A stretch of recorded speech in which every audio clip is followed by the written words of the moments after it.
किसी ने सही कहा है कि बारिश के दौरान सारे पक्षी आश्रय की तलाश करते हैं, लेकिन बाज बादलों के ऊपर उड़कर बादलों को अवॉइड कर देते हैं। समस्याएं कॉमन हैं, लेकिन आपका एटीट्यूड इसमें डिफरेंस पैदा करता है। नमस्कार दोस्तों, मैं हर्षित स्वागत करता हूं आपके अपने चैनल स्टडी विद आकाश में। आज मैं आपको सिनोनिम्स का पार्ट 4 कराऊंगा। चलिए स्टार्ट करते हैं। चलिए सिनोनिम्स के साथ स्टार्ट करते हैं आज का सेशन। ये पहला वर्ड आज का है ग्रम्पी। कई बार पिछली परीक्षाओं में पूछा जा चुका है और ये रिपीट होता रहता है। ग्रम्पी एडजेक्टिव होता है, इसका मतलब होता है अभद्र स्वभाव वाला या तुनक मिजाज। ऑप्शंस देख लेते हैं। एफेबल, एफेबल का दोस्तों मतलब होता है मिलनसार। ग्रेटिफाइड, ग्रेटिफाइड का अर्थ होता है चरितार्थ, जो अच्छे चरित्र का हो उसके लिए ग्रेटिफाइड वर्ड यूज करते हैं, ये एडजेक्टिव होता है। ऑप्शन सी है चरलिस। चरलिस और ग्रम्फी अभद्र स्वभाव वाले लोगों के लिए यूज होता है दोस्तों, तो इसका सही आंसर हो जाएगा चरलिस। आगे देख लेते हैं। ग्रेसियस, ग्रेसियस का मतलब होता है दयालु स्वभाव का। तो ग्रम्फी और चरलिस दोनों सिनोनिम्स हैं। इन दोनों का अर्थ है जो तुनक मिजाजी स्वभाव का हो या जो अभद्र स्वभाव का हो। चलिए अगले वर्ड की तरफ बढ़ते हैं हम लोग। ये वर्ड देख लेते हैं हम लोग। इसका मतलब है स्वैंकी। स्वैंकी का मतलब होता है जो तड़क भड़क वाला हो, जो बहुत टीप टॉप, जो बहुत ही एक्स्ट्रा ऑर्डिनरी दिखने की कोशिश कर रहा हो, उसके लिए ये वर्ड यूज होता है। स्वैंकी और चिक दोनों सिनोनिम्स हैं।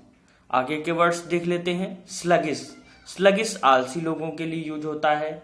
और जो ऑप्शन सी है सब स्टैंडर्ड, ये घटिया के लिए यूज होता है, खराब चीज के लिए ये वर्ड यूज होता है। और चौथा वर्ड हम लोग देख लेते हैं कंटेम्पोरेनियस। कंटेम्पोरेनियस जो वर्ड होता है ये कंटेम्पोरेरी वर्ड से बना हुआ है। इसका मतलब होता है समकालीन, जो उसी समय का हो। तो हम लोग इसका आंसर जान चुके हैं। स्वैंकी का मतलब होता है तड़क भड़क वाला या टीप टॉप। इसी तरीके से चिक का मतलब भी होता है टीप टॉप या फिर तड़क भड़क वाला। नेक्स्ट वर्ड देख लेते हैं हम लोग। ये वर्ड है दोस्तों एक्रिड। एक्रिड एडजेक्टिव होता है, इसका मतलब होता है तीखा। ऑप्शंस देख लेते हैं। परसिस्टेंट, परसिस्टेंट सतत के लिए यूज होता है, लगातार के लिए यूज होता है। पंजेंट कसैले के लिए यूज होता है। तो एक्रिड और पंजेंट जो है वो सिनोनिम है दोस्तों। कर्ड रूखे के लिए यूज होता है और बिनाइन का यूज होता है कृपालु के लिए। तो इसका सही आंसर दोस्तों हो जाएगा एक्रिड। एक्रिड का मतलब तीखा और पंजेंट का मतलब भी तीखा या कसैला। ऑप्शन बी इसका सही हो जाएगा दोस्तों। चलिए नेक्स्ट वर्ड की तरफ बढ़ते हैं हम लोग। ये बहुत इंपॉर्टेंट वर्ड है इल्यूड। इल्यूड का मतलब होता है दोस्तों चालाकी से किसी जगह से बच निकलना। तो इसका आंसर आप जान गए होंगे। इसका आंसर क्या होगा आगे देखते हैं हम लोग। एल्यूर, एल्यूर का मतलब होता है किसी चीज को लुभाना, ये वर्ब होता है। लीव, लीव का मतलब होता है छोड़ना। डिसीव का मतलब होता है धोखा देना। और एस्केप का मतलब होता है किसी जगह से बचकर भाग जाना। तो इल्यूड का मतलब भी चालाकी से भाग जाना और एस्केप का मतलब भी चालाकी से भाग जाना। तो दोस्तों इसका आंसर हो जाएगा 4। नेक्स्ट वर्ड की तरफ बढ़ते हैं। ये वर्ड बहुत सिंपल वर्ड है। अप्रूव का मतलब होता है किसी चीज को अनुमोदित कर देना, सहमति जता देना किसी चीज में, और ये वर्ब होता है अप्रूव। अगला वर्ड देख लेते हैं इसी का। कल्टीवेट, कल्टीवेट का मतलब दोस्तों होता है किसी चीज को सुधारना। डिबेट का मतलब होता है वाद विवाद करना या सोचने के लिए भी ये वर्ड यूज हो जाता है। कंसेंट का मतलब होता है राजी होना किसी चीज के लिए। तो अप्रूव का मतलब भी सहमत होना और कंसेंट का मतलब भी सहमत या राजी होना होता है। चौथा वर्ड भी देख लेते हैं हम लोग। चौथा वर्ड है रिप्रूव। रिप्रूव का मतलब दोस्तों होता है कटु आलोचना करना, किसी की बहुत ज्यादा आलोचना करना। तो इसका सही आंसर हो जाएगा अप्रूव और कंसेंट, यानी सहमति प्रदान करना किसी चीज को।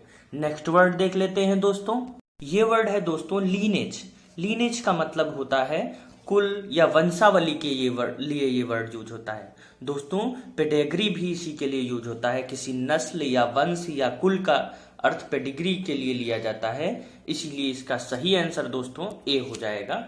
तो लीनेज का मतलब दोस्तों हुआ वंशावली या कुल, और पेडिग्री का भी यही मतलब हुआ। आगे के भी वर्ड्स हम लोग देख लेते हैं दोस्तों। पर्सपिक्यूटी, पर्सपिक्यूटी का मतलब दोस्तों क्या होता है? पर्सपिक्यूटी का मतलब होता है स्पष्टता। ऑब्स्क्योरिटी का मतलब दोस्तों होता है अस्पष्टता। ठीक है, आप लोग समझ रहे होंगे इसका क्या अर्थ हुआ। लुनेंसी का मतलब पागलपन या उन्माद। ध्यान से देखिए दोस्तों, लुनेंसी ये इंपॉर्टेंट वर्ड है। उन्माद या फिर पागलपन के लिए वर्ड यूज होता है। नेक्स्ट वर्ड की तरफ बढ़ते हैं हम लोग। ये वर्ड है सस्पेंस। सस्पेंस नाउन होता है, ये किसी राज के लिए यूज होता है। एंटीपैथी ये भी नाउन होता है, और ये चिढ़ने के लिए, किसी चीज से चिढ़ने के लिए वर्ड यूज होता है। टेरर का मतलब सभी को पता है, खौफ। और ऑप्शन सी है एप्रीहेंशन। एप्रीहेंशन का अर्थ दोस्तों होता है भय। तो सस्पेंस या भय या हैरान करना या किसी चीज का खौफ, ये सस्पेंस का सिनोनिम हो जाता है दोस्तों। तो सस्पेंस और सी एप्रीहेंशन, ये वर्ड बहुत इंपॉर्टेंट है, ध्यान दे दीजिए दोस्तों। सस्पेंस का मतलब भी होता है राज, और एप्रीहेंशन का भी मतलब होता है किसी चीज को छिपा करके रखना या किसी चीज का भय होना। इन सब चीजों के लिए भी ये वर्ड यूज होता है। ऑप्शन डी देख लेते हैं, सर्टेनिटी। सर्टेनिटी तो सभी को पता है, निश्चितता के लिए ये वर्ड यूज होता है। नेक्स्ट वर्ड देखते हैं हम लोग। पैराडॉक्स का मतलब दोस्तों होता है किसी चीज को परेशान कर देना या परेशान कर देना या हैरान कर देना, इन सब चीजों के लिए यूज होता है। पैराडाइज दोस्तों स्वर्ग के लिए, क्वेश्चन प्रश्न करने के लिए। पजल का मतलब पैराडॉक्स के जैसा ही होता है, और पजल और पैराडॉक्स दोनों सिनोनिम हैं। और ऑप्शन डी चैलेंज का अर्थ होता है चुनौती देना। दोस्तों मैं ये बता दूं, क्वेश्चन, पजल और चैलेंज ये वर्ब हैं, जबकि पैराडाइज और पैराडाइज जो है नाउन है, और पैराडॉक्स ये वर्ब है। तो दोस्तों हम आपको बता दें, पैराडॉक्स का मतलब भी होता है किसी चीज को हैरान कर देना या विरोधोक्ति, यही मतलब होता है पजल का। ऑप्शन सी सही होगा इसका। नेक्स्ट क्वेश्चन की तरफ बढ़ते हैं। ये वर्ड है डेडलॉक। डेडलॉक का अर्थ होता है गतिरोध, किसी चीज को रोक देना, ये नाउन होता है दोस्तों। इसके लिए ऑप्शंस देख लेते हैं। प्रोग्रेस ये वर्ब होता है, इसका अर्थ होता है उत्कर्ष। प्रोग्रेस का अर्थ होता है उत्कर्ष। अगला वर्ड देख लेते हैं हम लोग, रेस्टनेस।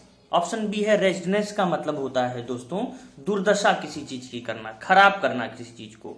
स्टैंड स्टिल और डेडलॉक सिनोनिम है, इन दोनों का अर्थ दोस्तों होता है गतिरोध उत्पन्न करना या रुक जाना किसी जगह पर। तो स्टैंड स्टिल और डेडलॉक दोनों सिनोनिम हो गए दोस्तों, ये दोनों नाउन होते हैं। स्टेबिलिटी का मतलब होता है नियमितता। स्टेबिलिटी सभी को पता था इसका मतलब। नेक्स्ट वर्ड देखते हैं हम लोग। बहुत इंपॉर्टेंट वर्ड है दोस्तों, हो सकता है ये आपकी परीक्षा में पूछ लिया जाए। प्रोक्रेस्टिनेट। प्रोक्रेस्टिनेट वर्ब होता है, इसका अर्थ होता है टालना किसी चीज को। ये वर्ड देख लें दोस्तों ध्यान से। प्रोक्रेस्टिनेट का मतलब होता है किसी चीज को टालना। ऑप्शंस देख लेते हैं। हैस्टेन किसी चीज को जल्दबाजी करना किसी चीज में। इंटरसेप्ट बीच में रोकना किसी को। हेज का मतलब होता है घेरे रहना, और डेली का मतलब आमोद करना या किसी चीज को टाल देना। तो दोस्तों इसका सही आंसर हो जाएगा प्रोक्रेस्टिनेट और डेली दोनों एक दूसरे के सिनोनिम्स हैं। चलिए आज इतना ही। आपको हमारा सेशन कैसा लगा? हमारे सेशन को लाइक कीजिए, कमेंट कीजिए, अपने सुझाव जरूर दिया करिए और हमारे चैनल को शेयर करिए। Thank you so much.